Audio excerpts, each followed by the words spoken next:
मेरे प्रिय मित्रों, जीवन जीने का सही तरीका क्या है? आज हम इस वीडियो में बताने वाले हैं क्या आपका जीवन सफलतापूर्वक कैसे जिए और आपके जीवन को सही राह पर कैसे लाया जा सकता है, जीवन को समृद्ध कैसे किया जा सकता है। मेहनत करके बिना मेहनत के कुछ नहीं होगा। जीवन को भीतर से कैसे जिया जाए, मैं कैसा जीवन व्यतीत करूं जिससे मेरा जीवन आसक्ति रहित हो जाए। दर्शन को जीवन में कैसे लाया जा सकता है? जीवन क्या है, हम इसे अच्छी तरह से कैसे जिएं ताकि अपने अंत समय में अच्छा लगे। जीवन को कैसे अर्थपूर्ण बनाया सकता है? आपको कैसे पता चलेगा कि आप जीवन में सही राह पर हैं? मैं अन्य पक्षों की तो बात नहीं करूंगी, किंतु एक विद्यार्थी जीवन में आप कब सही गलत राह पर हैं उससे अवगत करा सकती हूँ। एक जागरूक विद्यार्थी की दिनचर्या नियमवत रहती है, वह अपने सभी कार्य इसी पर केंद्रित रखता है। तो मैं सबसे पहले इस बिंदु पर बात करूंगी कि अपनी दिनचर्या को व्यवस्थित कैसे रखा जाए। आप सोने से पहले अपने अगले दिन के लिए कुछ टारगेट सेट कर लीजिए कि आपको क्या क्या पढ़ना है और कब से कब तक पढ़ना है। यह आपको हर रात सोने के कुछ मिनट पहले तय करना होगा, क्योंकि आपका हर दिन नया और नई परेशानियों से भरा हुआ होता है, तो किसी एक दिन बनाई हुई दिनचर्या प्रतिदिन के लिए सूटेबल नहीं होगी। आप कुछ इस प्रकार बना सकते हैं। हैंडराइटिंग पर मत जाइएगा, क्योंकि मुझे पता है कि खराब है, तो इस तरह कुछ टारगेट और समय सेट कर लें, फिर अगले दिन इसे इम्प्लीमेंट करने की कोशिश करें। अब अगर आपने 8 से 9.30 का समय रखा है, पर किसी कारण वश आप 8.20 पर पढ़ने बैठते हैं, तो वह 20 मिनट कहा गया उसे अपनी डायरी में मेंशन करिए। इसी तरह पूरे दिन के में जब जब आपने अपने टारगेट को नहीं अचीव किया, अर्थात 2 बजे की जगह एक झपकी ले ली और 2.30 बजे आप पढ़ने बैठे, या दोस्त से बातें या मोबाइल पर समय निकल गया, मेंशन करिए उसे अपनी डायरी पर। एक साइड लिखिए टारगेट और दूसरी तरफ टाइम वेस्टेज को लिखिए। कुछ ऐसे अब आपके पास डेटा है एनालिसिस करने को। आखिर आप अपना टारगेट क्यों अचीव नहीं कर पा रहे? टाइम वेस्टेज पर ध्यान दीजिए कि किस जगह आपका समय जा रहा और फिर उसे कम करने की कोशिश करिए। जैसे जैसे आपका टाइम वेस्टेज वाले साइड में जाएगा, यह आप में खुद आत्मविश्वास लाएगा। इसके अलावा आप साप्ताहिक ग्राफ भी बना सकते हैं, जिसमें आप पूरे हफ्ते भर का डेटा और वेस्टेज टाइम लिखेंगे।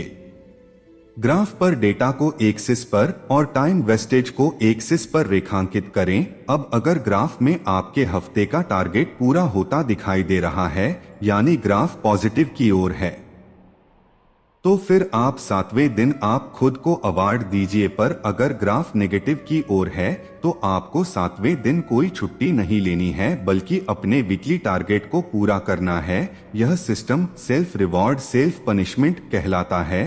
अब इस तरह से जब आपका टाइम वेस्टेज कम होने लगे और आप अपने टारगेट के करीब पहुंचने लगे, तो आप खुश होइए, क्योंकि आप अपने सही राह पर हैं। पर एक बात गौरतलब बात यह है यहाँ कि उन घंटों में आपको अपना 100% देना होगा, क्योंकि टारगेट घंटे पूरा करना नहीं, बल्कि उसके साथ कितना और क्या पढ़ना है यह भी होना चाहिए। कुल मिलाकर यह कहना चाहूंगी, अपने आज को अच्छा बनाइए। जिसका आज अच्छा होगा उसका कल भी अच्छा जाएगा, जिसका कल अच्छा जाएगा उसका हफ्ता अच्छा जाएगा, जिसका हफ्ता अच्छा जाएगा उसका महीना अच्छा जाएगा, और जिसके महीने अच्छे जाएंगे उसका साल भी अच्छा गुजरेगा। अब आप खुद को परखें कि आप कहाँ हैं। बाकी यह मेरा रूटीन नहीं है, क्योंकि अगर ये मेरा रूटीन होता तो मैं कोरा पर ये उत्तर थोड़ी लिख रही होती। तो इस तरह मैं तो पक्का गलत राह पर ही हूँ इस समय। खैर, कोशिशें जारी हैं। जीवन जीने का सही तरीका क्या है? मन में उठ रहे इस प्रश्न से एक बात स्पष्ट साबित होती है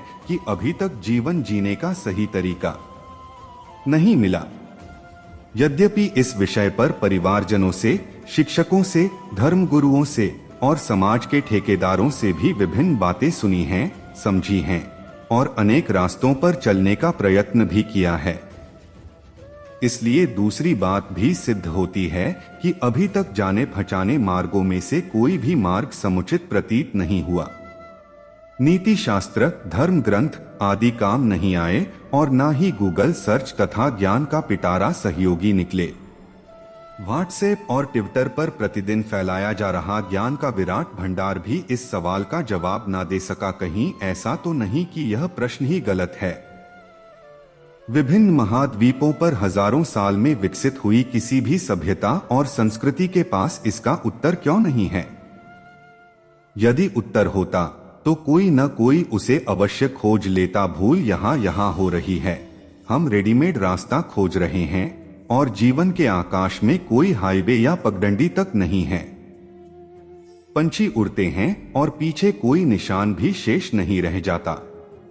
अनुकरण और अनुगम संभव नहीं है।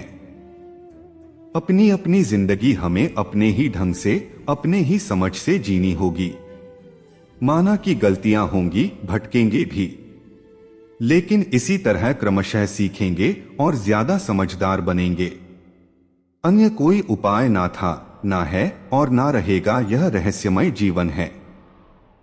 मृत्यु के अतिरिक्त और कुछ भी यहां सुनिश्चित नहीं है। सब चीजें परिवर्तनशील हैं। देखते देखते सब कुछ बदल जाता है। सभी सिद्धांत आउट ऑफ डेट, तिथि बाह्य हो जाते हैं। अगले क्षण का भरोसा नहीं। ऐसे में भय, चिंता और घबराहट भी स्वाभाविक है। स्वतंत्रता के संग उत्तरदायित्व आता है। हमारा मन कहता है काश बंधे बंधाए फार्मूला होते तो हमारी कोई जिम्मेदारी ना होती, किंतु तब हमारा विकास भी नहीं होता। चलो अपनी स्वतंत्रता का जश्न मनाएं। परमात्मा की अस्तित्व की बड़ी मेहरबानी है कि हमारी चेतना को बिल्कुल स्वतंत्र छोड़ा है। कोई दिशा निर्देश और नक्शे नहीं दिए हैं, वरना यह जीवन एक जेल की तरह हो जाता। पंछी के आकाश मार्ग जैसा है जीवन। पहले से राह नहीं बनी है, जीने से ही राह बनती है।